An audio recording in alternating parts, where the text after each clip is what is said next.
bonjour d'Algérie tout en couleur avec Coral Peinture.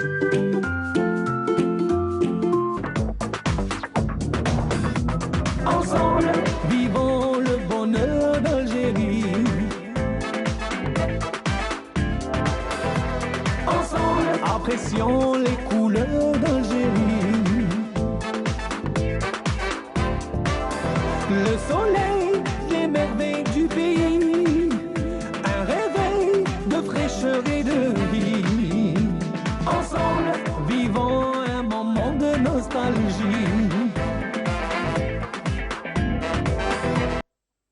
Mesdames, Mesdemoiselles, Messieurs, bonjour, merci de nous retrouver, merci d'être toujours fidèles à notre programme de Bonjour d'Algérie qui vous accompagne tous les jours de la semaine de 8h30 à 10h la semaine et de 9h à 10h30 les week-ends. Nous serons ensemble aujourd'hui, donc nous sommes le 5 décembre, nous serons accompagnés de nos rubriques habituelles du samedi matin, à savoir Samira Hadjamar qui sera parmi nous pour revenir sur une rue bien connue, la rue Tanger. Donc c'est la rue actuellement rue Ahmed Chaïb.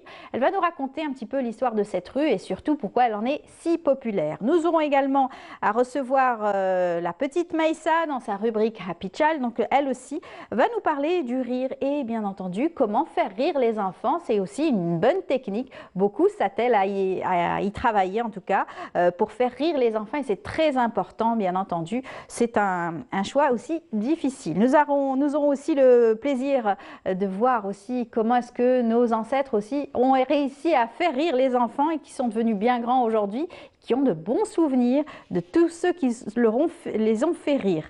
Nous aurons également à revenir sur la journée internationale des personnes en situation de handicap et pour ce faire, nous aurons la représentante du FNUAP, le Fonds des Nations Unies pour la population. Elle sera là pour nous parler donc de toutes ces actions qui sont menées pour la population, de cette frange de la population et bien entendu revenir sur cette journée organisée au Centre international donc CIC. Et puis nous reviendrons également sur le mois donc du cancer du poumon et de la prostate. Ça s'est passé donc le mois dernier. Nous reviendrons avec la professeure donc Asma Karboua qui sera sur notre plateau sur toutes les différences et les avancées bien sûr de ce cancer et tout savoir sur le cancer du poumon ici en Algérie. Voilà, Nabil Kitouni sera de la partie aussi ce matin. Il viendra pour nous parler donc de la reprise, la deuxième édition de son émission Gros Plan, une émission dédiée au cinéma, consacrée au genre cinématographique. Ça sera ce soir à partir de 19h30. Il viendra bien sûr nous en parler en détail. Voilà. Et puis on n'oublie pas, cette émission est sponsorisée par Coral Peinture tout au long de l'émission. Nous le retrouverons. Voilà, c'est tout le programme qu'on a choisi pour vous. Vous allez rester bien attentifs, j'espère, en notre compagnie. Et on va s'enquérir tout de suite des nouvelles du ciel avec Mina Abed.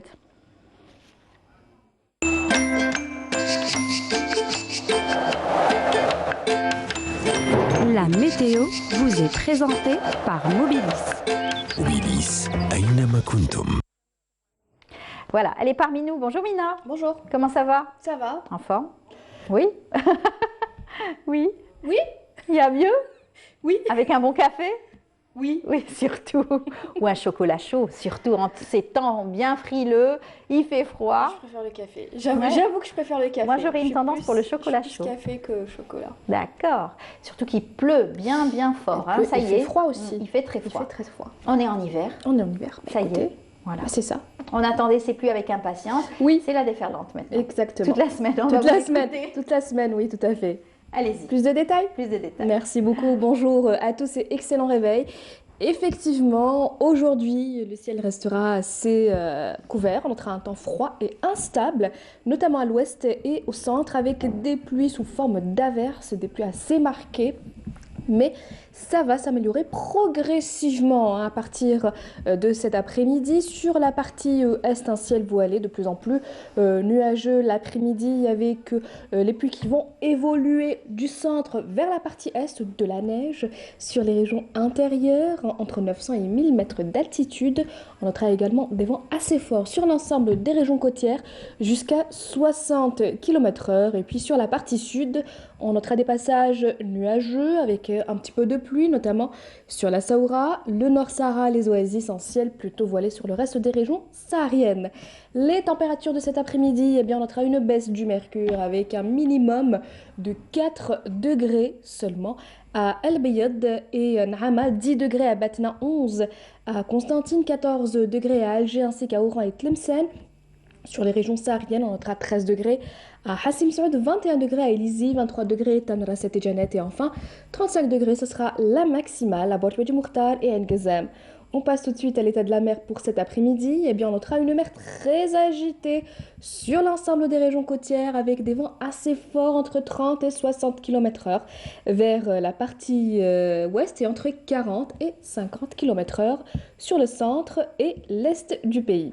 Place tout de suite à l'Europe pour aujourd'hui. Eh bien, on notera des nuages, des averses également à Rome, Paris, des nuages à Londres, Vienne, Berlin, Moscou.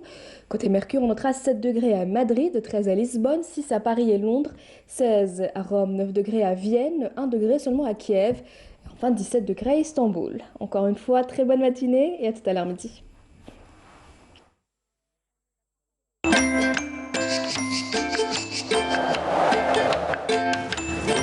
La météo vous est présentée par Mobilis. Mobilis أينما كنتم. Donc voilà, prudence sur les routes. Faites attention si vous n'avez pas grand-chose à faire dehors. Restez chez vous, sous la couette ou par exemple, en tout cas, bien regardez la pluie dehors. C'est ça. Avec du chocolat chaud. Avec du chocolat chaud. Merci beaucoup Mina. Merci à vous. Excellente journée. Également. À midi et 19h pour d'autres bulletins météo, bien sûr. C'est très important Tout de à suivre fait. la météo aujourd'hui et tout au long de la semaine. Exactement. Et puis on vous dira donc prudence sur les routes. Oui, surtout. surtout. Voilà. On va se quitter, on va vous laisser repartir avec une belle chanson. C'était le roi de la pop dans les années 80, Stevie Wonder. Ça vous dit? J'adore. Ouais. Oui. Et si je vous dis I just call, Ah bah oui. ouais. Say. I Non, non. love you. Allez, on l'écoute, on se retrouve juste après.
De retour sur le plateau, nous allons parler donc des personnes en situation de handicap. Nous en avons déjà parlé dans Bonjour d'Algérie. Nous, bien sûr, nous revenons sur cette journée internationale des personnes en situation de handicap. Et pour ce faire, nous avons le plaisir d'avoir en notre compagnie Madame Wahiba Sakani. Bonjour. Bonjour, merci pour l'invitation. C'est le mieux, bienvenue parmi nous. Vous êtes chargée du bureau du Fonds des Nations Unies pour la population. Voilà. Et vous avez beaucoup travaillé donc depuis déjà 2013. Vous êtes à 2013, cette je suis, pas spécialement sur la population handicapée, mais on a un programme varié. Ouais, pour la santé. Pour la santé de la reproduction, planification familiale, avec le partenaire direction de la population au ministère de la Santé, de la population et de la réforme hospitalière. Et on a la l'égalité genre, y compris la prévention et la réponse à la violence basée sur le genre. Ça, c'est le deuxième volet de notre programme de coopération. Et puis, toutes les questions de population et développement. Très bien. Et la personne handicapée entre dans le cadre des questions de population et de développement. Très bien. Alors, c'est une agence onusienne qui travaille, bien sûr, en collaboration avec le gouvernement algérien, avec le ministère de la Solidarité nationale notamment. Et il faut dire qu'il y a beaucoup de choses qui ont été faites en direction des personnes en situation de handicap depuis, puisque l'Algérie fait partie des 163 pays à avoir ratifié cette convention. Bien sûr, qui, bien sûr, pour les droits des personnes en situation de handicap depuis 2009. 2009, oui. La convention a été adoptée en 2008 et elle a été signée et rentrée en vigueur en 2008 et l'Algérie l'a ratifiée en 2009. Voilà. Et depuis, il y a beaucoup donc d'acquis, c'est vrai, mais il y a encore beaucoup de travail à faire. Oui, c'est au niveau mondial déjà. Oui, absolument. Donc c'est partout dans le monde. Ce n'est pas propre à l'Algérie, mais il y a des programmes qui sont mis en place. Il y a eu des mécanismes qui sont accessibles à la personne handicapée, mais la personne handicapée doit savoir, doit les connaître et doit s'enregistrer. C'est ça. Parce qu'il y a eu la création de la carte de l'handicapé. Qui permet de recenser un petit peu tous les handicapés. Mais d'accéder aux services, d'accéder à la fameuse prime de l'handicap, mais aussi pensions. Ça donne aussi accès aux différents mécanismes, par exemple l'ANGEM, au microcrédit. Donc tout ça, c'est à la gratuité de certains gratuité dans le transport, dans beaucoup de choses, mais à condition que les personnes connaissent ça, sont informées et s'enregistrent. D'ailleurs, il y a eu la création maintenant de la plateforme que le ministère a mis en ligne. C'est tout nouveau et donc, mais les personnes handicapées doivent savoir, doivent être informées et encouragées, motivées pour qu'ils viennent en avant et s'enregistrent. Alors justement, il y a eu une très belle rencontre au Centre international des conférences le 3 décembre. Vous avez été présente ainsi que d'autres aussi bureaux. On a co-organisé avec le ministère de la Solidarité. Mais tout le système des Nations Unies, plusieurs agences, représentants d'agences étaient là présents parce que c'est vraiment un effort commun. Un effort commun qu'on apporte aux secteurs gouvernementaux, au ministère. Et donc on était présents. Et vraiment, il y avait la présence de Monsieur le Premier ministre qui était Abdelaziz Jarrad. Il y a eu une allocution de Monsieur le Premier ministre et aussi de notre coordonnateur résident, Monsieur Eric Overvest. Voilà. Donc il était présent. Après, il y a eu vraiment des reconnaissances, des attributions de chaises électriques pour certains handicapés. Il y a eu l'attribution aussi de logements. Vous savez que on parle ici d'accessibilité universelle. C'est vrai. Ce n'est pas uniquement le bâti, mais le bâti est important. C'est-à-dire que quelqu'un qui est en chaise roulante doit avoir accès facilement à son logement. Bien sûr, dans un appartement déjà. Ou dans un ministère ou dans une structure même de service. Au niveau donc, de l'habitat aujourd'hui, faire un cahier de charge pour justement ces personnes en situation de handicap et accès beaucoup plus, qu'ils aient accès beaucoup plus qu'on leur donne au 3e ou 4e étage alors qu'ils ne peuvent pas sans ascenseur. Voilà, il faut repenser ça. Et donc, il y a eu d'attribution de logements, il y a eu aussi des reconnaissances pour les jeunes qui ont été bien reçus au primaire, après au moyen, après au baccalauréat des jeunes. C'était vraiment... Et puis, il y a eu un très bon petit court-métrage sur ce que fait le ministère de la Solidarité nationale avec la personne handicapée pour mettre en exergue vraiment les talents, les compétences de certaines personnes handicapées à qui on doit vraiment donner l'occasion de s'épanouir, d'apprendre, et de s'éduquer, de participer. Donc c'était vraiment marquant parce qu'il y avait vraiment des gens talentueux. Tout à fait, il y a de véritables pépites qui donneraient l'occasion donc à ces personnes de s'exprimer. Impressionnant. Vraiment donner, et je suis sûre qu'il y en a tellement. Donc voilà, c'est bien qu'ils aient accès à la santé, qu'ils aient accès à l'éducation, à l'apprentissage, qu'il faut aussi les protéger des violences, parce qu'il y a beaucoup d'abus et de violences envers les personnes handicapées, discrimination, stigmatisation, tout ça, et c'est pas propre à l'Algérie, c'est propre à la personne handicapée de par le monde. Donc tous ces aspects, il faut les prendre en considération. Et je pense qu'avec le programme qu'on a avec le ministère de la Solidarité nationale en 2021, c'est vraiment dirigé vers l'accessibilité universelle dans toutes ses formes, et puis à une stratégie de communication. Oui, une insertion sociale, économique de ces personnes, c'est très important. Même au niveau de la société, il faut vraiment faire un peu de changer un peu les mentalités, avoir une autre vision de la personne handicapée. Une autre vision, un autre regard. Aujourd'hui, grâce à eux, parce qu'ils sont véritablement donc, des locomotives pour certains cas, en tout cas, qui donnent envie à la vie économique, sociale et culturelle. Donc il faut... Et puis la stratégie de communication va permettre aussi de mettre en évidence et de documenter les acquis de l'Algérie, les progrès.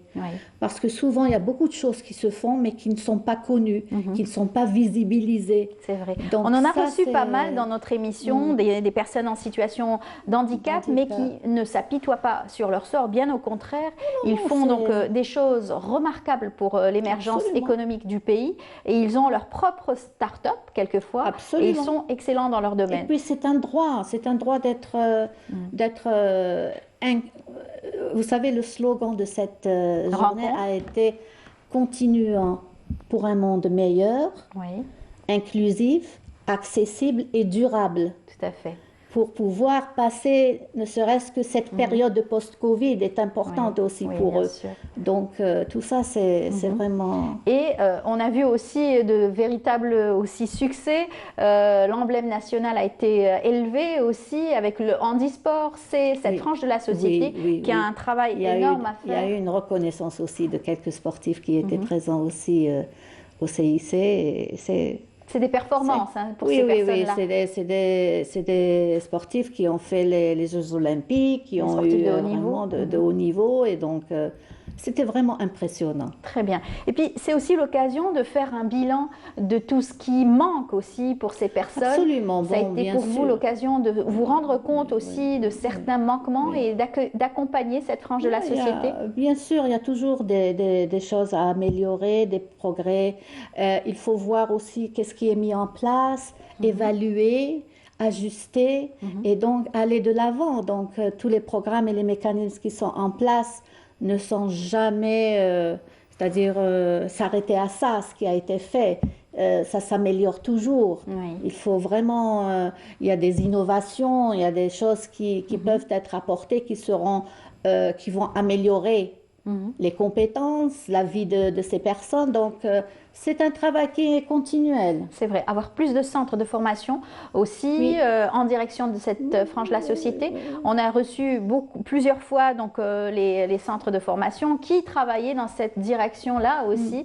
Et puis, des centres aussi pour les personnes en situation de handicap, pour un apprentissage aussi dans la société.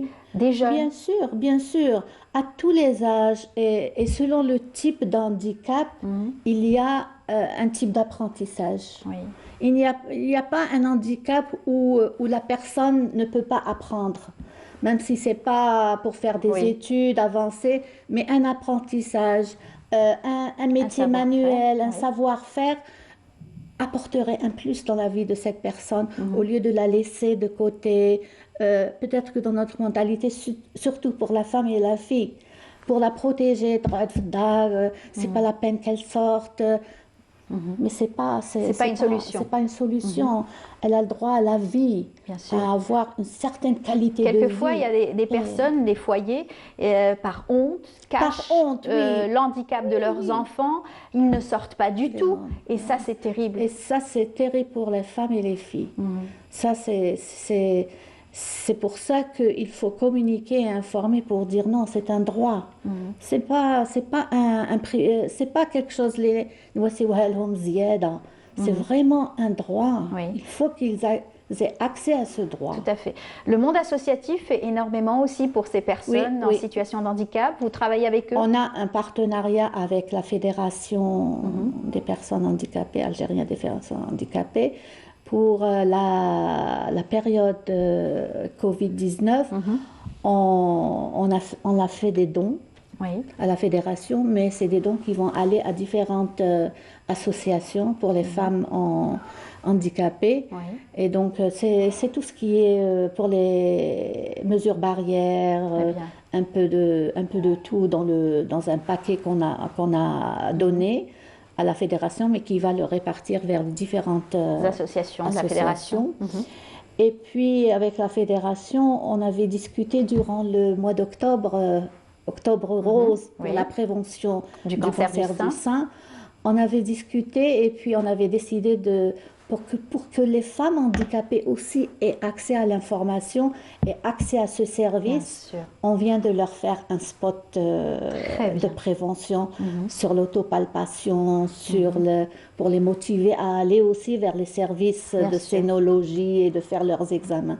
Parce que apparemment, quand on est handicapé, on reste dans son petit coin. Non, le cancer du sein peut atteindre aussi la femme handicapée. Bien sûr. Et comme vous l'avez dit tout à l'heure, la médiatisation est très importante aujourd'hui.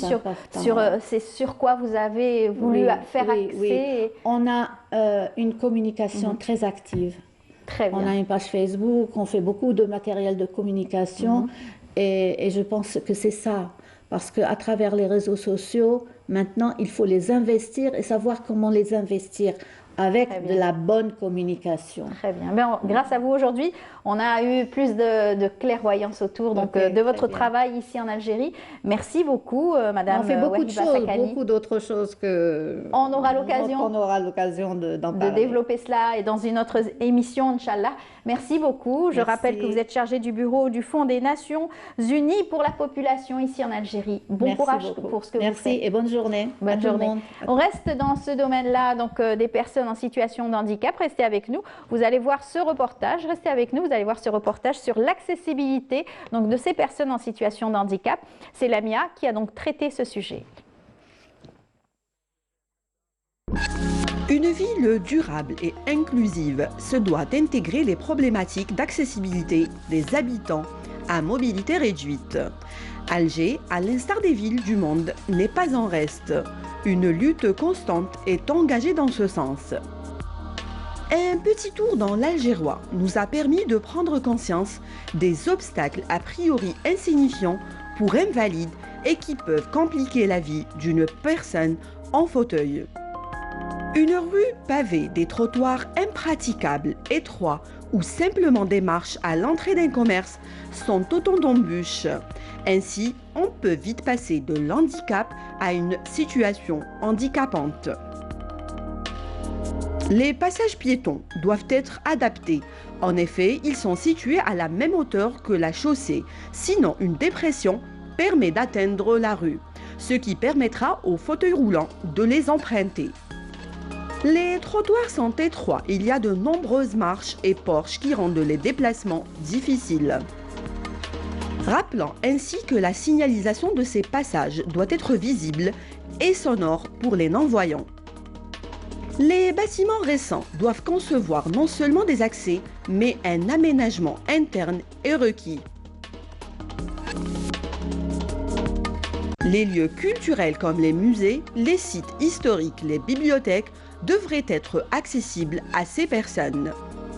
Dans une ville moderne et intelligente, il est plus que nécessaire d'engager les adaptations de voiries, des bâtiments et des transports qui vont aider toutes ces personnes à mobilité réduite à vivre au quotidien et à participer pleinement à tous les aspects de la vie. De retour sur le plateau, nous allons rester dans la question santé, cette fois-ci avec notre invité. Je vous l'ai dit en sommaire, nous allons parler donc de ce mois consacré à la lutte contre le cancer du poumon et de la prostate. Alors pour ce faire, nous avons avec nous Madame Esma Karbouha. Bonjour. Bonjour. Bienvenue parmi nous. Merci. Vous êtes professeure en oncologie au Centre Pierre et Marie Curie. C'est ça. Et vous allez nous parler donc de ce mois consacré. C'était le mois de novembre. Vous avez beaucoup travaillé. Et bien sûr, à la fin, on fait toujours un bilan de ce qui est à dire, ce qui est à faire, ce qui a été fait, bien sûr, durant tout ce mois. Effectivement. Donc, ce qu'il faut savoir, c'est que le cancer du poumon a été longtemps le premier cancer de l'homme, en particulier, et que dans le monde, avec jusqu'à 500 000 nouveaux cas chaque année. Et puis actuellement en Algérie, on assiste à une nouvelle donne. Ce cancer, en fait, vient en second lieu après les cancers colorectaux. Mais ça ne veut pas dire que ce cancer a reculé. Ça veut dire, c'est plutôt les cancers colorectaux qui sont en train de supplanter, qui sont en train d'avoir une incidence croissante. D'accord. Mais le cancer du poumon reste un problème de santé publique. Voilà, inquiétant encore une fois. Alors on va peut-être poser la question, pourquoi donc aujourd'hui on parle encore autant de cancer du poumon? Est-ce que la pollution a cette forte incidence?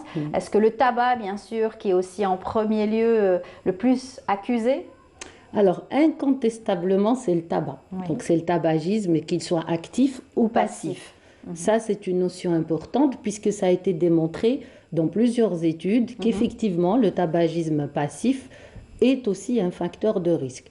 Il faut savoir que depuis 1960, l'OMS a reconnu le tabagisme comme facteur de risque certain dans le cancer du poumon, puisque après les données qu'il y a eu de deux épidémios anglais qui ont travaillé sur leurs collègues médecins fumeurs. Donc, et qui les ont suivis pendant 25 ans. Et la conclusion de cette grande étude était finalement de prouver que le lien cancer du poumon et tabac est certain. Parce qu'il faut savoir que dans la fumée du tabac, il existe 2500 ou 2900 substances et qu'il y a au moins une soixantaine qui sont carcinogènes. Oui, bien sûr. Et en plus de ça, qui vont se déposer, c'est des dépôts donc, de nicotine et d'autres substances, comme vous venez de le dire, qui vont se déposer sur les alvéoles du poumon. Et qui vont transformer l'ADN et qui vont provoquer des mutations, des transformations qui engendrent le cancer Exactement. du poumon. Et c'est très difficile donc de soigner. Vous allez nous parler la parité, bien sûr, entre femmes et hommes. On va dire il y a 3 hommes pour une femme. Mais il existe chez la femme, fumeuse ou non fumeuse. Parce que le cancer du poumon, c'est une entité très hétérogène en fait. Il n'existe pas un cancer du poumon, mais il en existe plusieurs. Donc, il y a ce qu'on appelle les non-aptites cellules, les plus fréquents, et les petites cellules. Donc, dans les non-aptites cellules, il y en a encore des sous-types.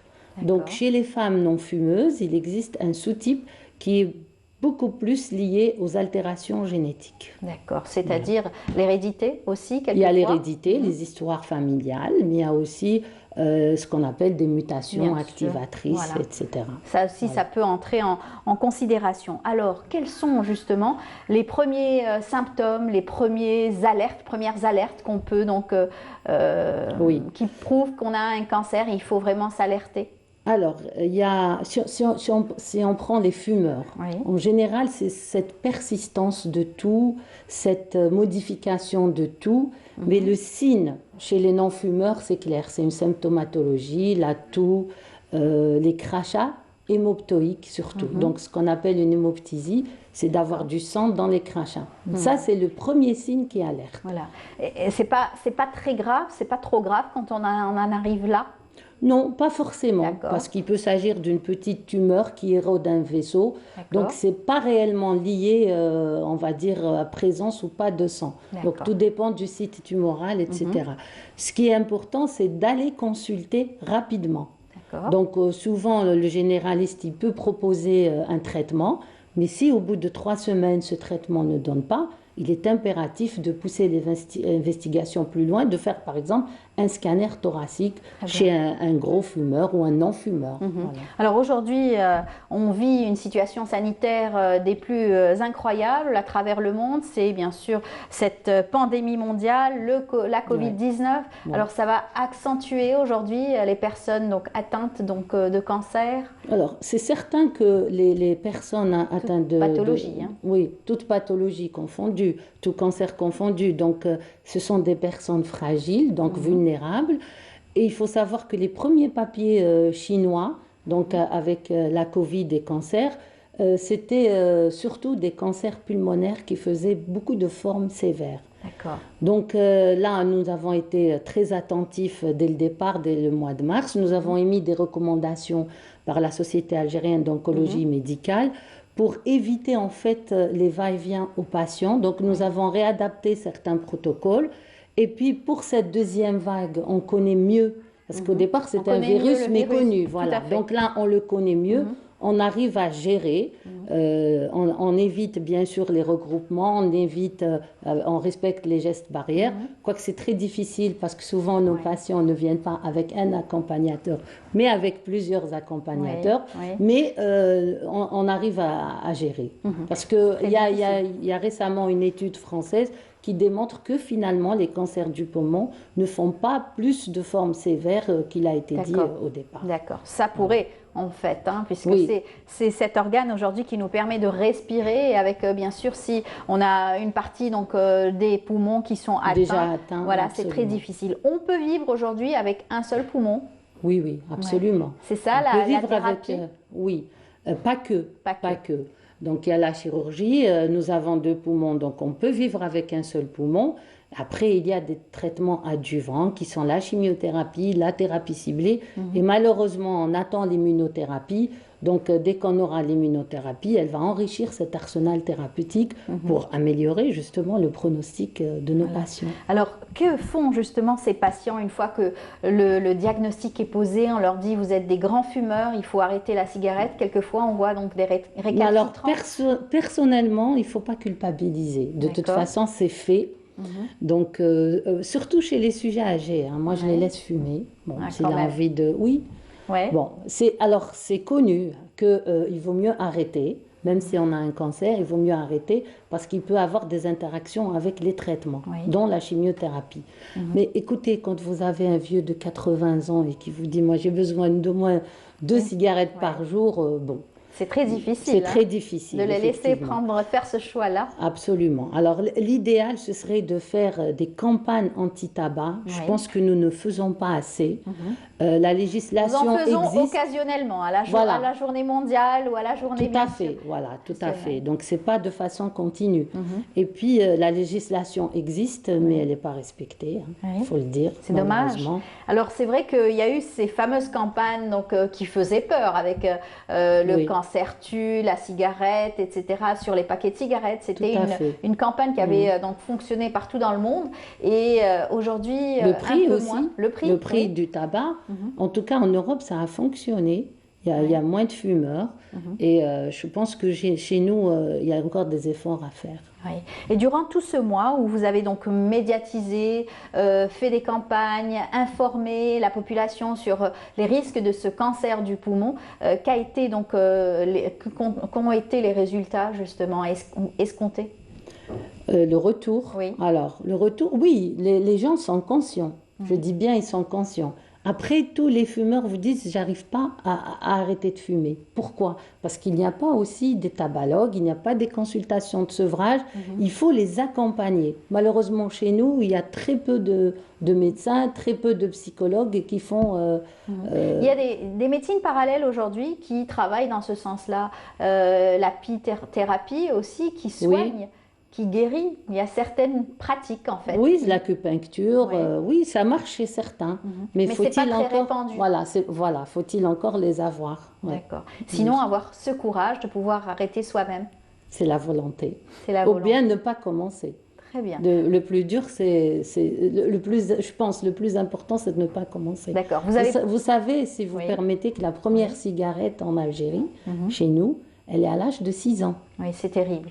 Et que 13% des adolescents fument à peu près 7 cigarettes par jour. Pourquoi? Parce qu'il n'y a pas de législation qui les empêche d'aller acheter la cigarette pour le papa, pour le frère et pour eux-mêmes. Et pourtant, c'est aussi...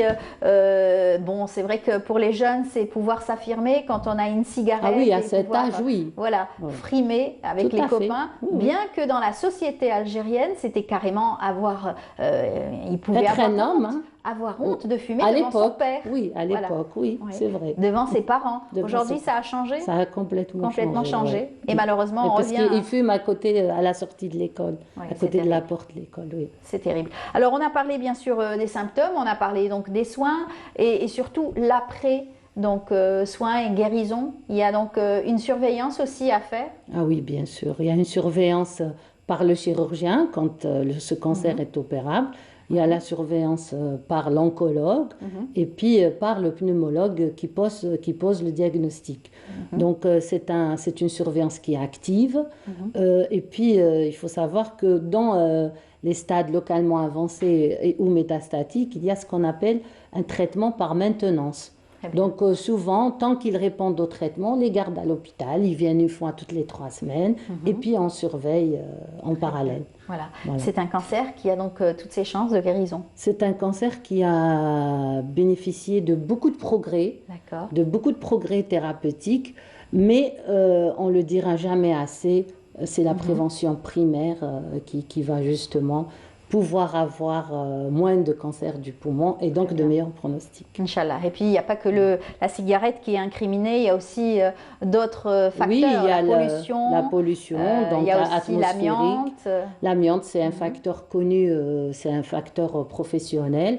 Je crois qu'on en a de moins en moins. Voilà, et des Il y a maladies aussi professionnelles. Oui, la par exemple. silicose. Oui. Il y a les fibres de verre qui sont incriminées mais pas validées, enfin pas encore, c'est pas encore certain. Les pigments, les peintures. Les peintures, les huiles, les suies de charbon, les huiles de charbon, les vapeurs de diesel, les vapeurs des industries industrielles, les automobiles. Avant, il y avait les mineurs qui souffraient énormément de cela. Absolument. Aujourd'hui, bon, il y a de moins en moins de mines, heureusement.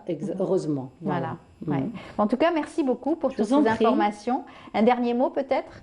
Ben oui, je dirais si vous êtes fumeur, arrêtez de fumer aujourd'hui. Voilà, ça serait bien. C'est ça. Merci. Voilà, merci beaucoup à vous, bon courage Merci. et à très bientôt. Bon courage pour Inch'Allah. tous les combats que vous menez pour améliorer la santé de notre population. Merci beaucoup. On continue notre programme. Eh bien, pour bien respirer, faire un bon bol d'air et bien s'oxygéner, pourquoi pas aller à la mer et pourquoi pas aller au bord de l'eau pour s'imprégner de l'iode, bien sûr, marin. Regardez, c'est ce qu'a fait Maya Marani à travers ce reportage et vous pouvez voir, elle a pu rencontrer donc beaucoup d'adeptes de sport au bord de l'eau. Regardez. La commune de Ain Taïa fait partie de cette grande baie d'Alger, connue pour ses plus belles plages.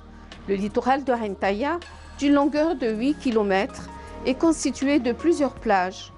Parmi elles, la plage Les Canadiennes, l'une des plus belles plages en Algérie. بون نمشيو في لابلاج نروحوا لافوغي كاينين فوغي جوست اكوتي ادوس كاين لاك ثاني ندوزو قدامو نحوسو تما فيه توجور معنا لي شيان تاعنا يسيو يديروا تما لاشاس بون ما كانش واش راح يصيدوا تما مي باش نحيو على خاطرنا نقصوا لا بريسيون هذه تاع الخدمه في لا سيمان. Les chevaux, généralement, ils sont très calmes. Ils sont gentils. Ils sont très gentils. دونك نسيو كيفاش نديرو une petite balade équestre. نسيو نديرو لا بالاد تاعنا تكون équestre هكايا و في لا فان جورني نديرو un petit barbecue هكايا entre amis. Pour les randonneurs qui recherchent des paysages, de la tranquillité et de l'air marin pour y respirer un bon bol d'iode. Les Canadiennes, idéales pour celui qui souhaite allier les plaisirs de monter à cheval avec les bienfaits de la mer. كاين دي زيكول كاين واحد في بومرداس كاين سا ديبون كيما انا تعلمت وحدي انا وليد البحر لاش بادل شريتو خدت البحر وحدي ندير فوتينغ مسكيلاسيون. Les Canadiennes, sites balnéaires magnifiques, offrent la possibilité d'accueillir de nombreux visiteurs et sportifs. Sofiane Kouache aime le padel, malgré les efforts que ce sport exige. Voilà, moi souvent, comme j'habite ici, donc c'est plus près, donc je suis souvent là. Voilà. Et vous faites quel genre d'activité sportive? Alors, pour moi, je fais du bodyboard, je fais en général des sports de glisse, je fais l'escalade et voilà. Moi, je fais du footing, je fais du crossfit. De temps en temps, je fais des pompes, des tractions et tout. Et pourquoi au bord de la mer? C'est plus à l'aise, voilà, c'est plus près et par rapport aussi à l'air. Voilà. Oui, l'air est très pur, on aime sentir l'odeur de la mer vu qu'on habite jusqu'ici. Et pour les plus dynamiques, une partie de course et de gym permet aussi de se libérer du stress et de mieux remplir ses poumons d'air pur. Rien de... Voilà, ça donne envie en tout cas d'aller au bord de l'eau, même si c'est vrai, il fait froid, mais rester au bord de l'eau, ça fait du bien. C'est pas peut-être Nabil qui va nous dire le contraire. Bonjour Nabil. Bonjour Amel. Comment bonjour ça va? Tout le monde. Ça va, très bien. Très bien. Vous êtes pour les personnes qui font du sport au bord de l'eau? Oui, bien sûr, je suis pour les personnes qui font du sport tout court. Voilà, tout court. Et prendre un bon bol d'air comme ça, oui, ça, surtout en pleine nature. Surtout en ce moment, on en a besoin. On en a besoin, mais bon. Il faut respecter les mesures de distanciation. Exactement. Voilà. Il est venu avec son petit... ouais.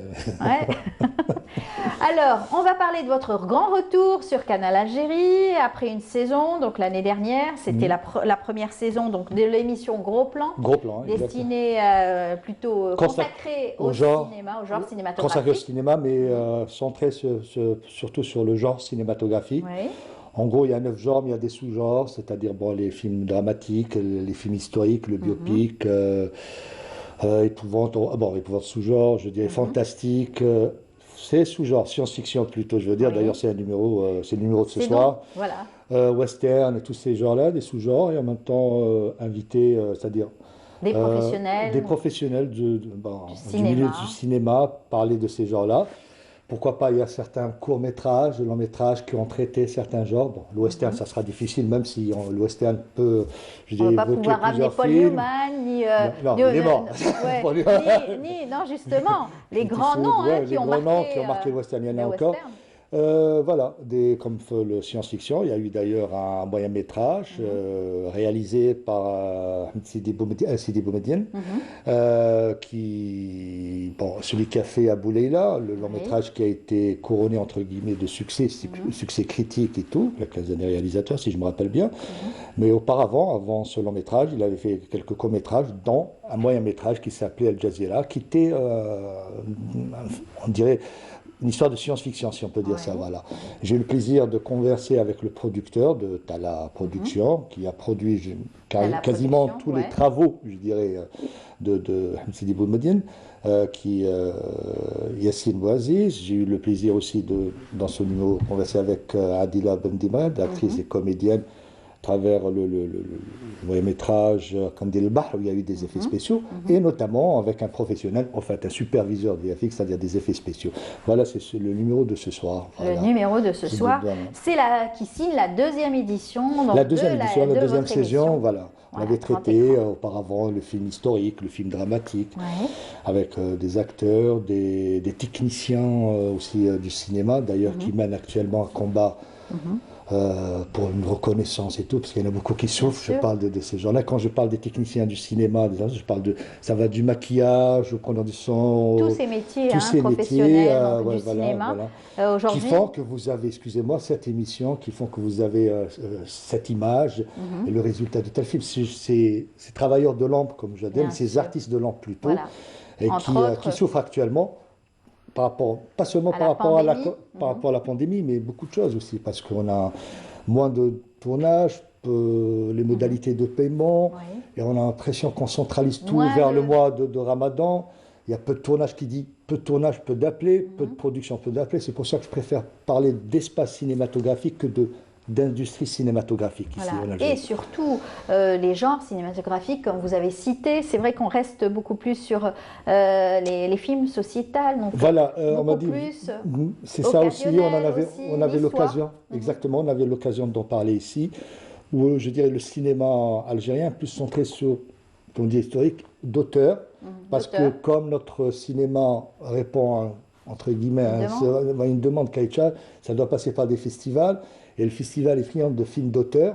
Alors, ce qui faisait un petit peu la force, je dirais, la signature du cinéma algérien, c'était les comédies satiriques, on n'en a pas beaucoup. Donc, si vous voulez passer par un festival, voilà, il y a les sitcoms, mais bon, des fois de moindre qualité, il faut dire la vérité. Ce n'est pas la faute seulement des réalisateurs aux histoires, je ne sais pas des idées, ce qu'il y a derrière, bon, voilà quoi. Et voilà, maintenant, c'est des métiers qui tendent à se professionnaliser un peu plus avec des formations. Il y a des formations et il y a des gens qui ont fait des études, qui ont sacrifié, je dirais, une partie de leur vie pour plusieurs ateliers. D'ailleurs, vous avez reçu sur ce plateau Amina Castin, ils font des ateliers de formation et tout. Il y a plusieurs, mais il y a une reconnaissance qui n'est pas là, un peu. Bon, il y a un statut qui est demandeur. Bon, il faut voir, voilà. Là, si je parlais, c'était une petite parenthèse, grande parenthèse pour les métiers du cinéma et les gens qui font que vous avez une telle image. Pour revenir à l'émission, voilà, c'est une émission consacrée au genre cinématographique. C'est une bimensuelle, 26 minutes. On essaie d'amener des gens qui n'ont pas pour habitude aussi de passer dans l'émission, des jeunes, ancienne génération, confrontés à avoir différents avis. Quoi, voilà.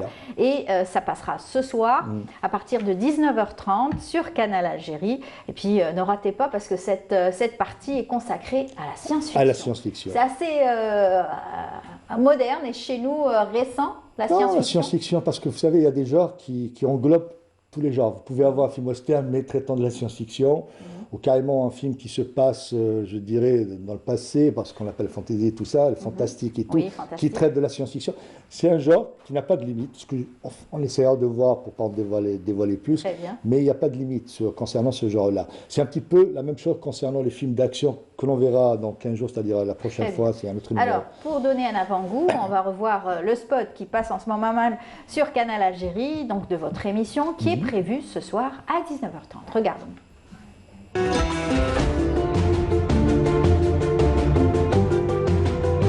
Bienvenue à vous dans l'émission Gros Plan, et ce, pour une nouvelle saison. Une émission consacrée au 7e art et qui s'articule autour du genre cinématographique. La thématique qui coiffe ce nouveau numéro est un genre qui vous permet de vous projeter dans le temps, où le récit est ponctué par les caractéristiques de la science. Mais pas seulement. Il s'agit, en l'occurrence, du film de science-fiction.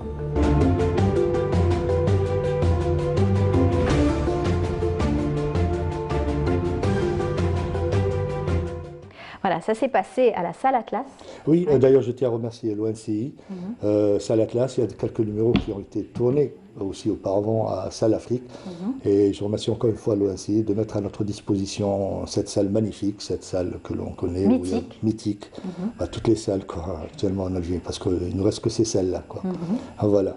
Et puis, parler bien sûr donc, de ce métier de cinéma et revenir à chaque fois sur une thématique. Sur une thématique bien précise. Il y aura d'autres thématiques. Il y aura des numéros bis consacrés des thématiques bien précises que nous avons fait à Oran, c'est-à-dire le cinéma vu à partir de l'ouest du pays, le cinéma. Il y aura des thématiques concernées, des thématiques qui seront consacrées au métier aussi, des thématiques bis qu'on appelle les numéros bis, toujours concernant le cinéma, par rapport à l'actualité du moment, par rapport peut-être aux plateformes, ce qui se fait, la pandémie, tout ça, voilà. Mais l'essentiel, c'est le genre cinématographique. Voilà. En parlant bien sûr de la science-fiction, le numéro donc de ce soir qui sera consacré à la science-fiction, on a vu donc des effets spéciaux, de certains grands films aussi qui ont marqué le box-office aujourd'hui. C'est vrai que chez nous, il faut énormément de moyens pour pouvoir aujourd'hui s'aventurer dans ce genre de... S'aventurer, vous dites moyens, ça dépend, parce que vous avez des films de science-fiction qui ont pour autant n'utilisent pas trop d'effets spéciaux. Quand vous avez certains films qui ne sont pas de science-fiction, mais qui utilisent des effets spéciaux. D'ailleurs, on en parle, comme Forrest Gump, qui n'est pas un film de science-fiction, mais qui a utilisé beaucoup d'effets spéciaux. Un film de science-fiction n'est pas nécessairement... Vous avez des effets spéciaux, vous avez 1984, vous avez des chefs-d'œuvre. Il n'y a pas nécessairement des effets spéciaux. C'est une question d'histoire, alors que c'est-à-dire les personnes qui travaillent dans ce milieu-là, il y a énormément de moyens. Non, il y a des écrivains, il y a des scénaristes, il y a beaucoup d'écrits sur la science-fiction, notamment des jeunes, talentueux, qui écrivent des livres, des Algériens et tout. C'est peut-être une question d'envie, un genre et tout, mais il y a des gens qui traitent, c'est pas nécessairement de moyens, parce que si on se réfère seulement aux moyens, c'est tous les genres, quelque part. Tous les genres, on reviendra à la même... Surtout historique, par exemple. Historique, ça demande énormément de moyens. Voilà, historique, film d'action, ça demande énormément de moyens. Qui dit explosion, course-poursuite et tout ce qui s'ensuit. Voilà. Faire appel à des cascadeurs. Des professionnels, c'est des métiers. Voilà. Tous les genres demandent des moyens, mais c'est l'envie. Alors nous, on aura envie de voir votre émission ce soir à partir de 19h30 sur Canal Algérie. Deuxième édition donc, de l'émission Gros Plan de Nabil Kitouni, avec bien entendu une émission qui reviendra tous les 2 mois, c'est ça? Enfin, plutôt 2 fois par mois, c'est ça? 2 fois par mois, tous les 15 jours. Parfait, voilà. Et puis, bien sûr... Nous tenons à rendre hommage aussi à M. Djouhri. Mohamed Djouhri, Allah yarhamou. Grand acteur. Grande figure, c'est parce que c'est une gueule avant tout. Ce qu'on appelle dans le jargon cinématographique, c'est une gueule. C'est lui. Voilà. Vous avez l'impression que c'est un Tommy Lee Jones avec Ernest Borgnine, un acteur américain et tout. C'est une gueule. Il était autant apprécié par l'ancienne génération et la nouvelle. D'ailleurs, il a tourné avec les nouveaux noms du cinéma algérien, comme Karim Moussavi, En attendant les hirondelles. Il avait tourné avec Mrzak Alouaj, beaucoup de films. Voilà, donc c'est une présence remarquable. Vous savez, ce sont ces acteurs-là où vous n'avez pas besoin de beaucoup de texte, vous les mettez face à la caméra, une présence. Même si le film dure 1 heure, vous l'avez 5 minutes, vous vous rappelez de lui. Quoi, voilà. Très bien. Encore une fois, on présente toutes nos condoléances à sa famille. Et c'est vrai que le cinéma est triste, encore une fois, pour la perte donc, de cette grande figure-là, avec aussi d'autres acteurs. Moussavi, voilà, c'est Karim Moussavi. Vous avez Kechesh là-bas aussi. Hassan Kechesh, et d'autres. Voilà, c'était pour le film En attendant les hirondelles, c'était fameux. Une belle Une belle photo, mais encore une fois, c'est une des gueules du cinéma algérien. C'était, voilà. Allah yarhamou. Merci beaucoup Nabil Kitouni, on vous souhaite bonne chance pour cette 2e édition de Gros Plan. Et puis à très bientôt, venez nous voir quand vous voulez. Merci, au revoir. Voilà, au revoir. On continue notre programme, je vous invite tout de suite à suivre ce reportage Gros Plan sur la maison de la cravate. Et c'est Samira Hadjarmar qui s'y est intéressée. Regardez, on se retrouve juste après. Gros Plan encore.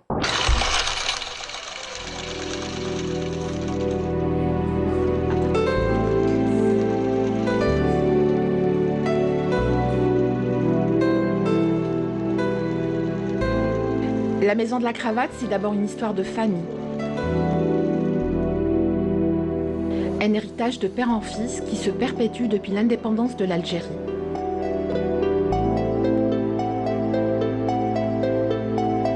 C'est aussi l'histoire d'un tailleur qui a compris très vite l'importance de cet accessoire, devenu indispensable pour celui qui le porte.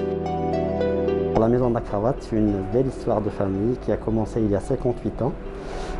Par mon défunt père, c'est lui le créateur.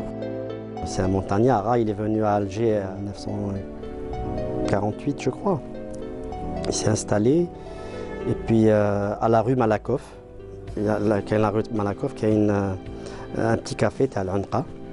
Il avait une petite boutique de 1 mètre carré, là où il cousait les costumes. Voilà, il a commencé là-bas, puis durant la Révolution, ils ont déménagé à la rue de la Lyre, 37 rue de la Lyre. Donc il avait un petit atelier, tout petit. il s'est marié par la force des choses en 1958, durant la Révolution. Et donc son atelier était une boîte aux lettres, durant la bataille d'Alger. Voici donc la maison de la cravate. Une maison qui rassemble élégance, chic et incontestablement de luxe.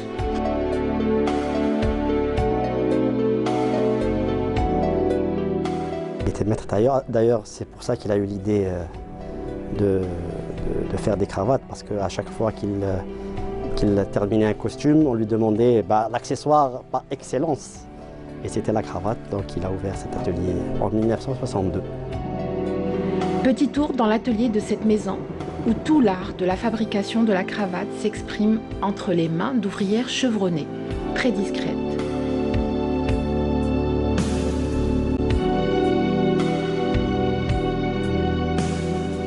Il y a un processus pour la fabrication de cravates. Bon, il y a le tissu, il y a la triplure, et il y a la doublure. On commence par dessiner un patron de cravate, faire un matelas, puis couper la cravate carrément. Puis il y a l'étape de l'assemblage, où on assemble la cravate. Il faut savoir, la cravate, il y a trois parties de la cravate. Il y a le grand pan, donc celui-là. Il y a le petit pan, il y a le pan du milieu. Il faut savoir aussi que la cravate, elle se coud de l'intérieur. On la retourne. Et puis il y a l'étape du repassage. Et puis la finition, mettre l'étiquette. La cravate est la seule touche de poésie et de luxe dans le costume masculin. Alors quelles tendances, quels styles sont choisis par les Algériens? Il y a le demi-large, le large, le slim. Ça, c'est selon ce que veut le client ou selon la tendance du moment, quoi. Elle est en général classique, pas trop de couleurs, discrète. Donc en général, c'est du bleu nuit, noir, grenat, voilà. Pour découvrir les fabuleuses créations de la maison de la cravate algérienne, une seule adresse, le 26 rue Ben Ramdan, Alger Centre. Oui.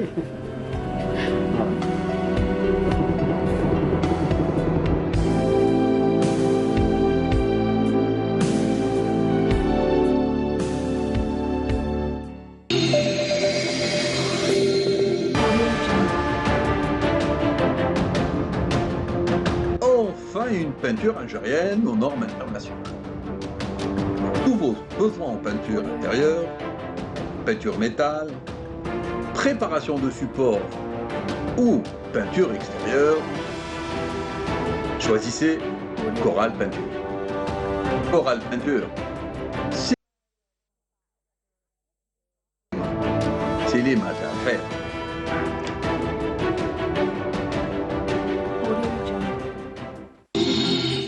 Coral Peinture, notre sponsor officiel du Bonjour d'Algérie. Et on l'accueille comme il se doit, comme chaque samedi matin, elle est parmi nous. C'est Samira Hadjamar dans sa rubrique Écume et patrimoine. Bonjour Samira. Bonjour Amel. Comment ça va? Ça va très bien. Et bien sûr, la cravate, elle en a fait le reportage et elle la porte. Et elle en a ramené. Elle a ramené aussi celle qui était dans le reportage, voilà. Celle qui a été fabriquée le jour où on est allé tourner. Faire le tournage. Elle est jolie, non? Un beau reportage très joli, un beau Très reportage joli. aussi, qui met en valeur le savoir-faire algérien, Oui. qui met en valeur aussi l'historique de cet atelier aussi. Oui. Voilà. Et bien entendu, une histoire de famille qui se transmet très bien. Très très bien, puisque c'est le père qui était avant maître tailleur, il était à la Casbah. C'est aussi un Moudjahed Hassan, Oui, on a vu donc Amrouche.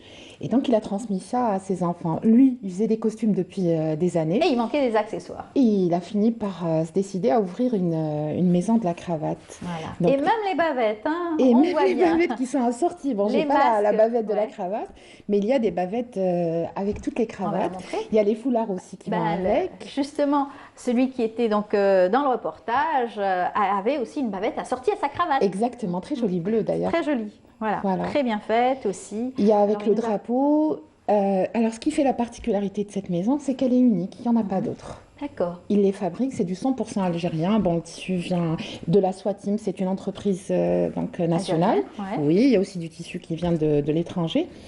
Le tissu le plus utilisé, c'est le jacquard. Pas la soie, j'aurais pensé la soie, mais non, c'est pas la soie, c'est ce que préfèrent les Algériens, c'est le jacquard. D'accord. Et ce qui est intéressant aussi, c'est que elles sont très belles. Il y en a de toute taille, de toute forme, de toute couleur, vive, enfin voilà. Et le père, le défunt père d'Ankam-Rouge, qu'est-ce qu'il avait fait? Il avait fait les cravates des Jeux africains, olympiques africains, africains, en 75-76. Donc elles sont dans la boutique. Quand on rentre, on a l'impression que c'est presque un musée. Il y a une petite partie comme ça, musée, puisque même quand il était tailleur, donc le papa, avait une boîte en bois où on a les fiches qui datent depuis l'indépendance en fait de l'Algérie, Balek avant, de personnes qui sont avec le temps devenues des personnalités, des écrivains, des hommes politiques, des avocats. Qui sont passés par oui, cet atelier. Et on a leur mensuration pour les tailleurs, on a tout ça avec leur numéro de téléphone. Je trouvais ça très très joli, franchement. Ça a une histoire, ça a une âme. Ça a une histoire, exactement, une Voilà. belle âme en tout cas. Et vous l'avez raconté si bien à travers bien sûr ces explications. Et puis comme vous le dites, c'est aussi amusant aujourd'hui une cravate. On s'en amuse quand on veut aussi avoir. Oui, ça peut être mixte et ça peut aussi, selon les humeurs, porter une cravate selon l'actualité, selon la célébration. Alors il m'a expliqué, Monsieur Amrouche Mohamed qu'on a vu dans le reportage, m'a expliqué que par exemple pour le mariage, les hommes achetaient le bordeaux. La couleur qui est préconisée en tout cas, c'était le bordeaux. Il y a aussi des choses intéressantes puisqu'ils ont trouvé des systèmes avec des stratches, c'est-à-dire pour les gens comme beaucoup de monde qui ne savent pas faire de nœuds. Les nœuds de cravate. La cravate. J'allais vous demander de nous faire un nœud de cravate. Non, je ne sais pas le non faire. Plus non plus. C'est lui qui l'a fait, qui les a fait en fait, les nœuds avant qu'on vienne ici. Il y a des stratches en fait. Et on a un collègue à la télévision, je crois aussi, qui a inventé un système. Ouais. Qu'on retrouve donc à la maison de la cravate aussi. Carrément. Alors là, on a fait un gros plan sur la cravate, cet accessoire indispensable pour vous, messieurs, et pourquoi pas, mesdames, accessoiriser un costume et bien sûr une tenue décontractée, ça peut aussi y faire. Mais là, vous allez nous emmener dans cette rue, parce que c'est là où vous avez rencontré... La rue parallèle. La rue parallèle, c'est la rue Tanger, qui est appelée aujourd'hui rue Ahmed Chaïb, qui est donc l'ex-rue Tanger. Voilà. Qu'on continue d'appeler Tanger, mais c'est effectivement la rue Chaïb Ahmed. Elle est en parallèle avec donc la rue Habban Ramdan, où se trouve la maison de la cravate, et l'Harbi Ben Mehdi, là où il y a la statue de l'émir Abdelkader. Donc c'est une rue mythique, ancienne. Elle est pas très longue, mais elle est très intéressante puisqu'elle a accueilli pendant des années de nombreuses personnalités, des acteurs, comme Jean Gabin par exemple, quand il était venu en Algérie pour tourner Pépé le Moko, exactement. Il y a eu Kateb Yassine, il y a eu Albert Camus, il y a eu le musicologue Igel Bouchine qui n'habitait pas très loin, mais qui descendait là-bas. Et puis la rue Tanger est très connue pour le roi de la Loubia. Bien sûr, oui. Exactement. L'Hamri, le photographe. Elle est connue pour on va le dire, Grand État, c'est très bon. On a pris d'ailleurs le jour du C'est une rue très fréquentée, aujourd'hui qui pourrait être aussi une rue touristique, parce que ça draine du monde et ça draine aussi, donc c'est curieux de cette vie citadine populaire. Très populaire, mais on sait que le Sénat n'est pas très loin, l'Assemblée, donc l'APN, l'Assemblée populaire nationale n'est pas très loin, la wilaya n'est pas très loin, donc tous ces hommes politiques se mêlent. Vous avez ramené des photos aujourd'hui aussi? Exactement, tout ce monde-là se mêle dans les restaurants donc, qui existent tout au long de la rue Chaïb Ahmed. Alors, qu'est-ce qui fait la particularité de cette rue? Avec l'Harbi Ben Mehdi, elle représente le noyau, on va dire moderne, de l'urbanisme, de l'architecture moderne d'Alger. C'est-à-dire à partir de 1830, les premières rues à voir le jour, c'est la rue l'Harbi Ben Mehdi et la rue Tanger. Très bien. Alors, elle est en réhabilitation. Elle est en réhabilitation depuis quelques années. C'est la wilaya d'Alger qui s'en occupe. Les gens voulaient que ça devienne une rue piétonne, mais la wilaya a demandé, la mairie et la wilaya d'Alger ont fait un petit dossier. Ils ont demandé aux riverains, aux gens qui habitent, est-ce qu'ils voulaient qu'elle devienne piétonne. Et ils étaient contre. Non, elle n'est pas devenue piétonne. Donc ils étaient contre à mon avis. Voilà. Donc il y a un bureau d'études qui travaille pour la wilaya d'Alger, parce que ça dépend de la wilaya d'Alger, à la réhabilitation. Il y a à peu près une quarantaine d'immeubles qui doivent être, et les travaux sont toujours en cours, malheureusement. Alors ce qu'on voit, c'est un immeuble très spécial. Il n'en existe pas ailleurs. Ouais, c'est ce qu'a dit l'architecte dans le reportage. Exactement. Alors, on va le voir d'ailleurs, dans le reportage, il l'explique très bien. Vous allez le redire tout à l'heure, mais on va voir tout de suite votre travail et comment est-ce que vous avez fait ce gros plan sur justement cette rue, qui est une rue mythique, la rue Ahmed Chaïb, ex-rue Tanger. Regardez.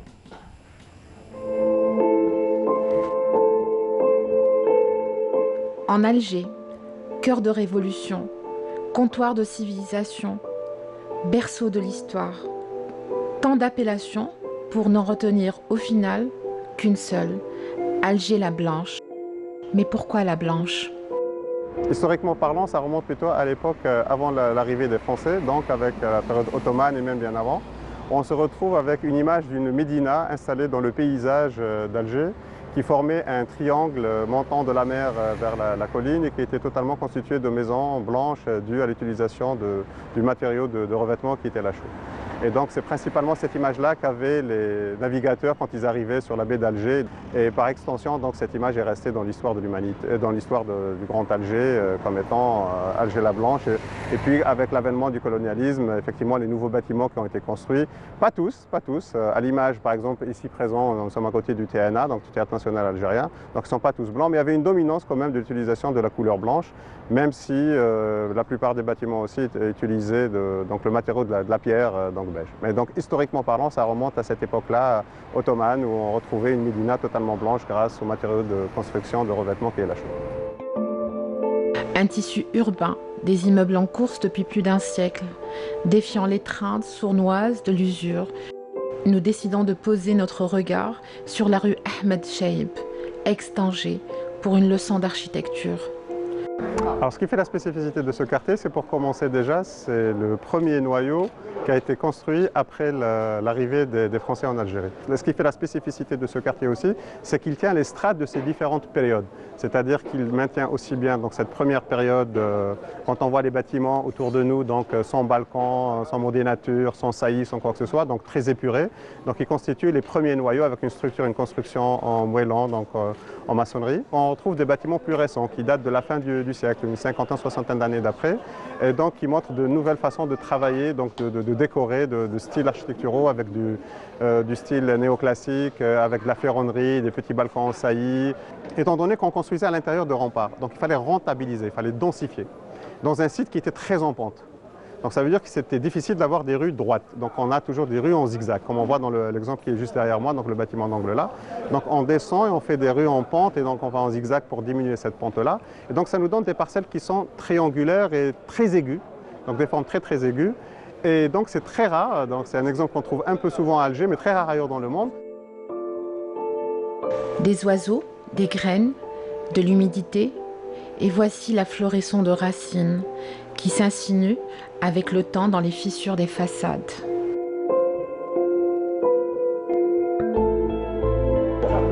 Donc ce qui fait ce qu'on est en train de remarquer sur ces façades-là, le fait qu'il y a le cadre végétal qui commence un peu, donc des végétaux qui apparaissent au niveau de la façade, au niveau du bâtiment, donc dans les balcons, il y a des fois carrément des troncs d'arbres, on a l'impression que c'est des arbres qui sortent des bâtiments. Donc ça c'est dû à un mauvais entretien de cet environnement. Donc quand vous habitez dans un lieu qui est déjà assez humide, donc Alger est assez humide, et que donc à un moment donné vous n'entretenez pas, automatiquement, il y a des fissures qui apparaissent, la possibilité d'oiseaux qui vont vous ramener des petites graines à l'intérieur, et donc vous allez commencer à avoir des petites plantes qui vont commencer à apparaître. Et vu qu'il n'y a pas d'entretien, il n'y a pas de suivi, les gens n'entretiennent pas leur bâtiment.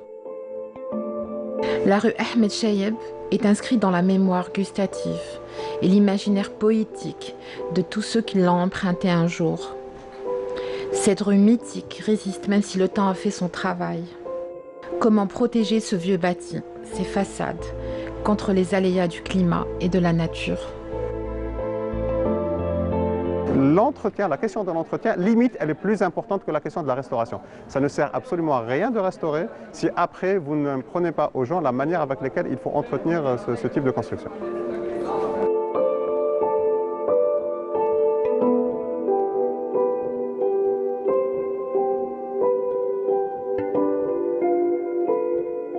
Voilà, vous verrez dorénavant cette rue mythique différemment, avec toutes ces explications qu'a pu obtenir Samira Hadj Amar avec l'architecte Adel Swami, qui était là pas à pas avec vous pour vous aiguiller, vous expliquer le bâti, etc. Vous racontez l'histoire de la rue et entre autres donc de l'architecture, du paysage architectural d'Alger. Ouais. Qu'est-ce qu'il nous a dit? Il nous a dit donc Adel Swami est architecte, mais il est aussi enseignant à l'EPO, à l'école d'architecture d'El Harrach, et il nous a raconté l'architecture du 19e siècle.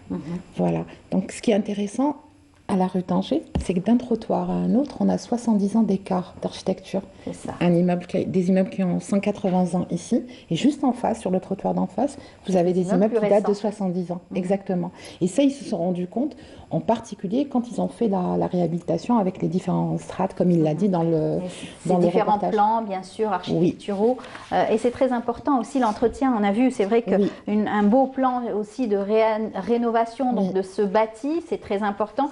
Ça prend du temps, c'est vrai, mais comme vous l'avez dit dans le reportage, l'entretien est très important de chaque locataire, chaque habitant. On a vu donc ces plantes qui poussaient sur les balcons, qui sont ramenées, sur les murs, qui sont ramenées par les oiseaux, qui veulent faire leur nid, et puis ça tombe, et une graine, forcément, comme Alger est entourée, enfin, elle est bordée d'eau, l'humidité, tout ça fait que ça prend, et ça peut devenir un arbre, franchement. Ça peut devenir un arbre et causer des dégâts. Et donc ça, c'est faisable, je veux dire. Et je pense que ça va se faire, puisque la réhabilitation, malheureusement, a ralenti à cause de la pandémie, du Covid. Donc, les gens travaillent moins, les gens sont... Il y a des portes aussi. Elle est unique. Magnifique. C'est une porte qui est juste à l'entrée de la rue Tanger. Elle est unique à Alger. Elle est fabuleuse. L'intérieur, on a vu, il y a, je crois, 4 entrées d'immeubles avec une verrière, comme toi.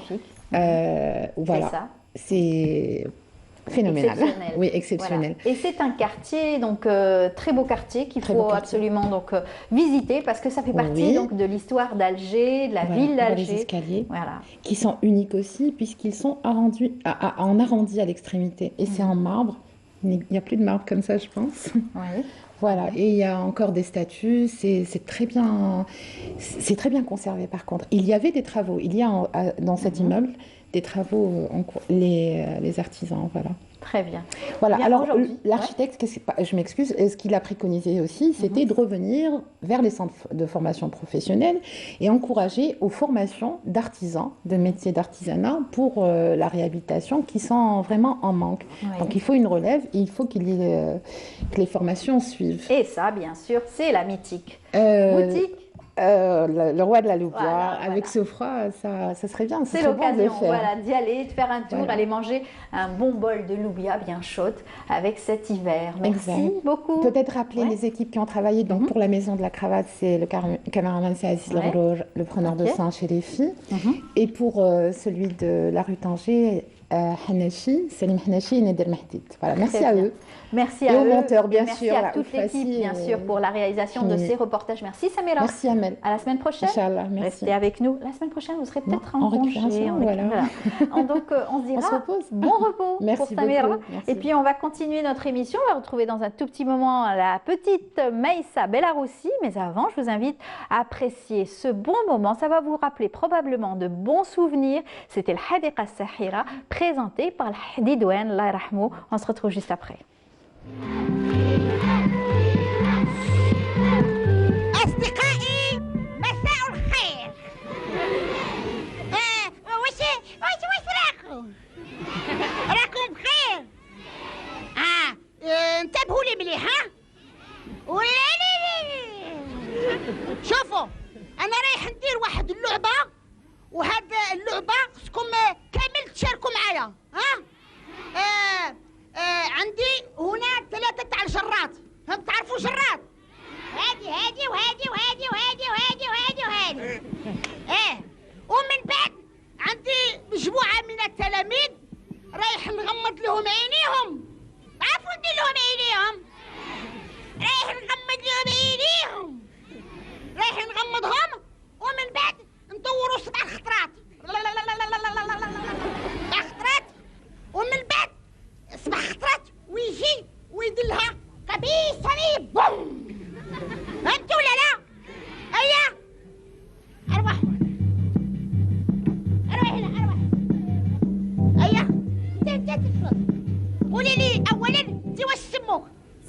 وردة. اسمها وردة وردة. الورود. وانتي؟ مختاري سامية. مختاري ايه؟ سامية. سامية. سامية. أنا حسبت سيسو. وانت يا بابا؟ بن حياة سليم. بابا بن حياة سليم. سليمة؟ سليم. سليم. وانت يا بابا؟ سالم محمد طاهر. مالي شوفوا باش نبداو بهذا، نبداو بسليم. تفضلي.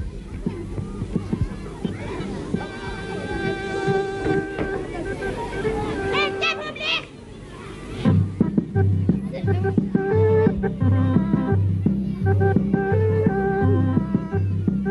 راك تشوف والو. Voilà, de bons souvenirs et personnellement, tout le monde, moi personnellement j'aimais beaucoup Hdidouane et donc j'imagine que toutes les générations qui ont connu cet humoriste qui avait bien marqué son temps à travers bien sûr les rigolades et comment savoir faire, comment faire rire les enfants, c'est très important. C'est de quoi va nous dire et va nous expliquer donc la petite Maïssa qui aujourd'hui est en clown. Bonjour Maïssa, on a du mal à te reconnaître.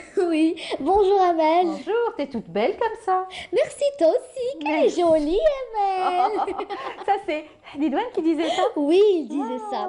Et alors... Et tu connais Hdidouane? Tu l'as pas connu à la télé, bien, oui, je l'ai. Ma mère m'a beaucoup parlé de lui, mon père aussi. On m'a beaucoup parlé de lui et j'ai vu quelques vidéos de lui sur YouTube. Donc, c'est un très bon humoriste. Et j'aimerais bien chanter une de ses répliques qu'il disait sur une pub qu'il faisait, le PCH.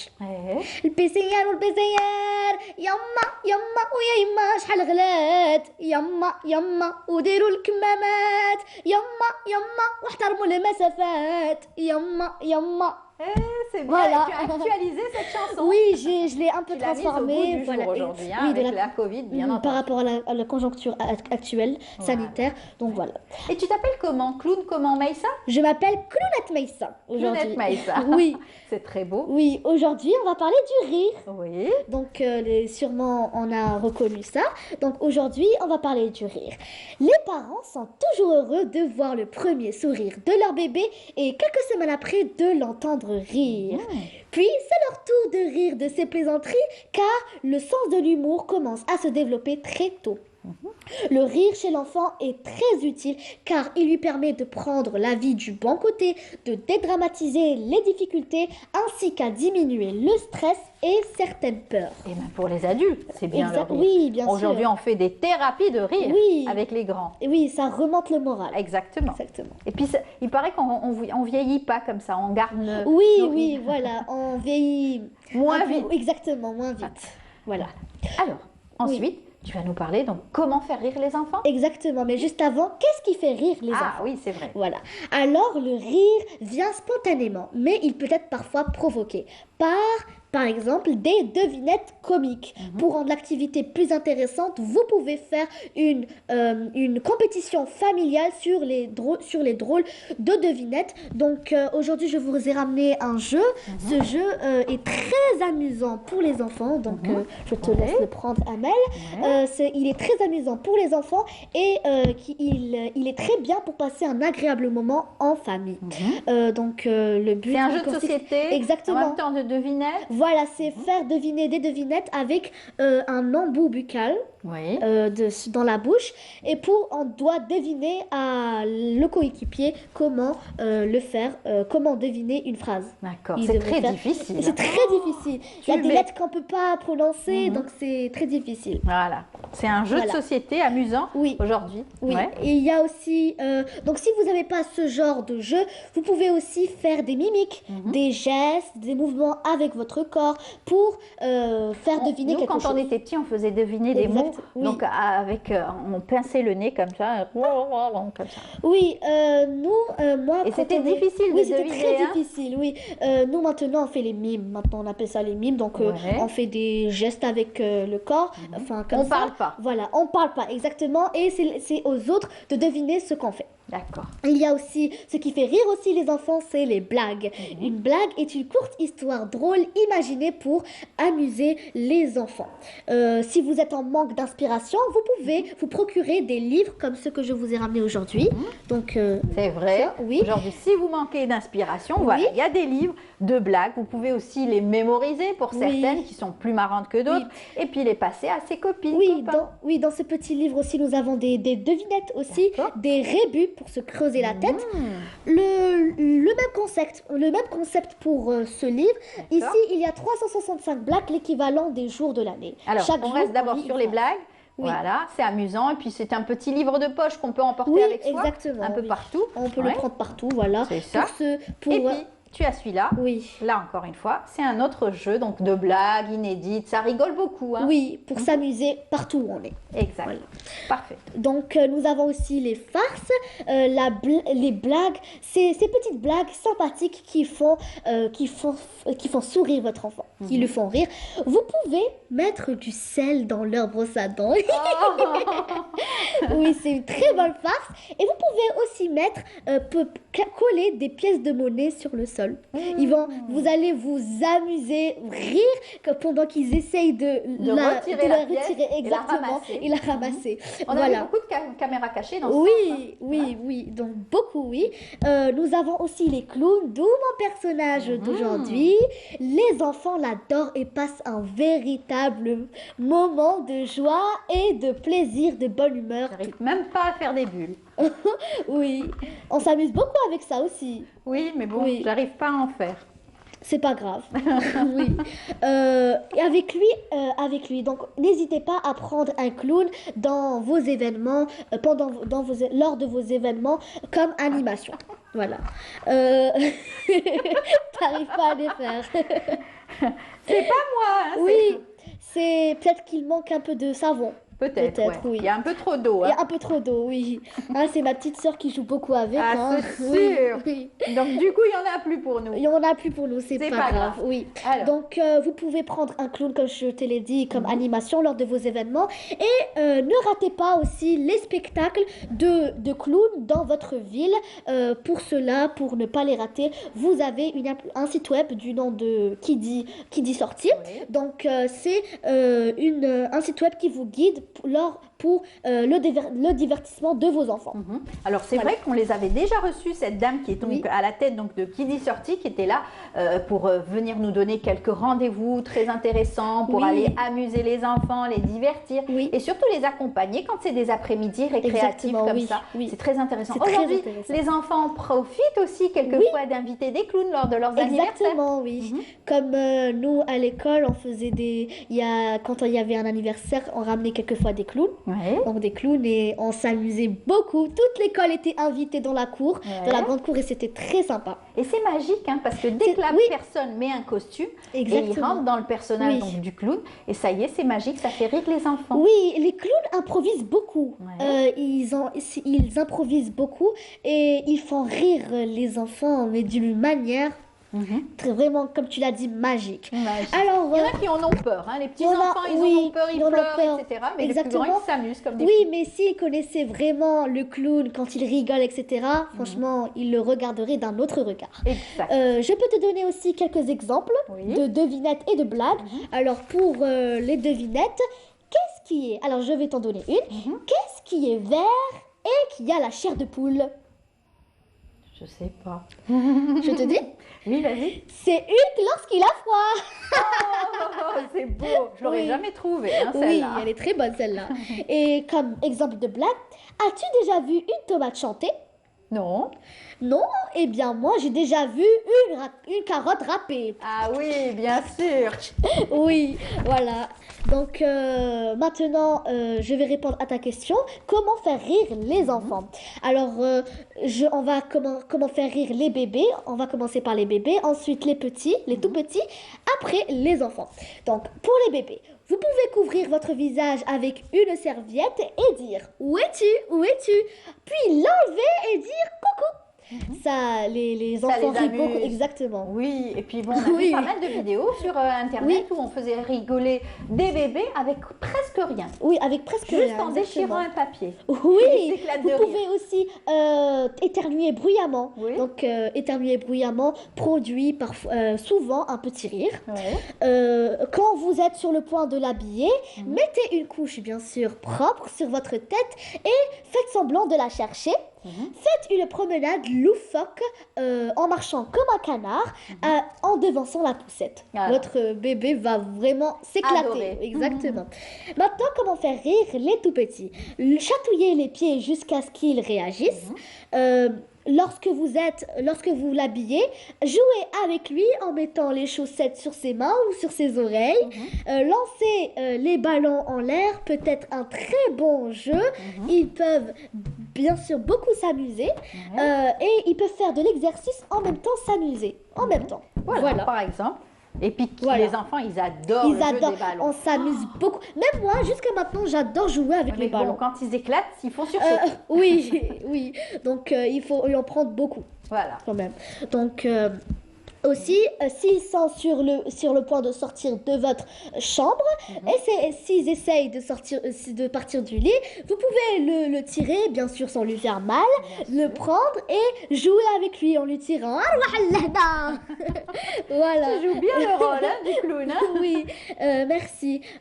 Couvrir vos dents avec un quartier d'orange et leur sourire. Oui, ça va vraiment. On l'a tous fait. On l'a tous fait. Avec en forme de dents, etc. Exactement. Et jouer comme ça avec le dentier orangé. Exactement. Donc maintenant, comment faire rire les enfants? Alors, mettez de la musique et faites des danses, de drôles de danses. Faire un concours de grimaces. Oui, ça fait. C'est facile. Oui, hein. c'est très facile, oui. Proposez-leur d'être les parents et vous, les enfants, agissez comme des fous alors qu'ils veulent juste prendre soin de vous. Voilà, tout simplement. Un jeu de rôle, ça va toujours amuser les enfants. Exactement. Et puis, regardez, enfin, un dernier, regardez des films drôles pour enfants. En famille, c'est un très bon moment de partage et de plaisir. Exactement. Et aujourd'hui, tu nous as bien fait rire avec ton costume. Oui. Magnifique. Et puis, on rappelle que c'est ta maman qui t'a maquillée. Oui. Bravo. Oui, c'est ma Madame maman. Bellaroussi, qui est une excellente aussi complice. Ta complice par excellence. Elle m'aide beaucoup dans tous les sujets que je propose. Exactement. Donc, je la remercie. Merci beaucoup, maman. Et elle t'a fait un beau maquillage. Oui. Tu vas rester souvenir. Oui. On va te voir maintenant à la télé avec ce costume Oui. de clown. Clownette Maïssa. Clownette Maïssa, exactement. Voilà. Merci. Un dernier mot peut-être? Alors, je n'hésitais pas à rire. Vraiment, rire, c'est un très bon moment. D'ailleurs, moi, j'adore rire. Je ne fais que ça. Voilà, c'est une excellente thérapie. Et passer du bon moment. Donner, bien sûr, de la joie à tous ceux qui vous entourent. C'est parti, donc, avec de la bonne humeur pour tout le monde. Voilà. Merci, Maïssa. À la semaine prochaine. À la semaine prochaine. Et puis, merci d'avoir choisi cette thématique. Oui, voilà. Merci à vous. Merci voilà, à toi, on est Emma. arrivé à la fin de l'émission. J'espère que vous aurez apprécié ce programme choisi par toute la rédaction. Merci à vous tous. On se donne rendez-vous demain avec bien entendu Smaïl Belkaidia en direct de Constantine. Quant à moi, je vous dirai à la semaine prochaine. Au revoir et bonne journée. Et merci à notre sponsor Coral Peinture de nous avoir accompagnés. Au revoir et merci à toute l'équipe.